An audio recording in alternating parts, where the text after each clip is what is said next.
तिमी कतिको एक्साइटेड छौ त समथिङ? नाइस। म त एकदम भोइस क्वालिटी पनि दामी, बोली पनि दामी, सब कुरा दामी यार। क्या प्रोफेसनल, क्या दामी यार। नाइस। म कास्टर भएर हुन्छ यस्तो खतरा उहाँ हुँदा हुँदै यार। आफ्टर अ लङ टाइम हाम्रो अफिसियल कास्टर मामाजीले चाहिँ लङ टाइम पछि कास्टिङ गर्नुभएको थियो हिजोको डे 1 मा, र टोन्डे दाइले पनि उहाँको कास्टिङलाई लिएर चाहिँ केही कुराहरू भन्नुभएको छ, उहाँलाई के कस्तो लाग्यो भनेर। Alright, first of all, सबैलाई नमस्ते। ओए, धेरै आवाज धेरै पनि माया के छ हो यार, सबैजनालाई। भारी। Myself, मामाजी Oh तपाईँले God, चिनिरहनु कस्तो भएको छ, भयो। धेरै भएको छ, एकदम 4 वर्षको ग्याप। मामाजीको झन् कस्तो भइहाल्छ कि तपाईले कसको भन्नुभयो? मामाजीको के यहाँ बढी नै आवाज रहेको खतरा छ। रहेछ, दामी Obviously रहेछ। पनि, म्याचहरू त्यो अफिसियल ट्रेलर हेर्नुभएको छ तपाईँले दाइ?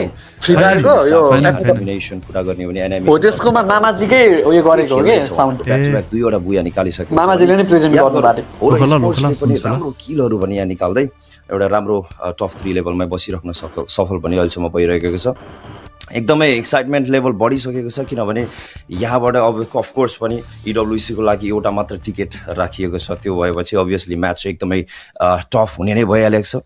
सो अब हेर्नेछौँ बाँकीको अबको 3वटा म्याचहरूमा के कस्तो हुनेछ। अभियसली हामी हेर्नेछौँ। एकदमै खुसी लागिरहेको छ। धेरै समयपछि आउँदाखेरि पनि यति माया देखाइदिनु भएको थियो र देखाइराख्नु भएको छ भनेर। हेरौँ अबको यो नेक्स्ट म्याच। अब हामी नेक्स्ट तेराको तर्फ लाग्नेछौँ, के कस्तो हुनेछ अभियसली पनि हामी हेर्नेछौँ।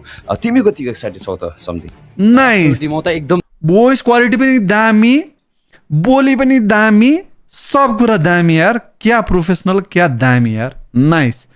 म कास्टर भएर हुन्छ यस्तो खतरा उहाँ हुँदा हुँदै यार। बवाल यार। नाइस। यो चाहिँ मन पर्यो। ल अब म्याच हेरौँ है हामीहरू।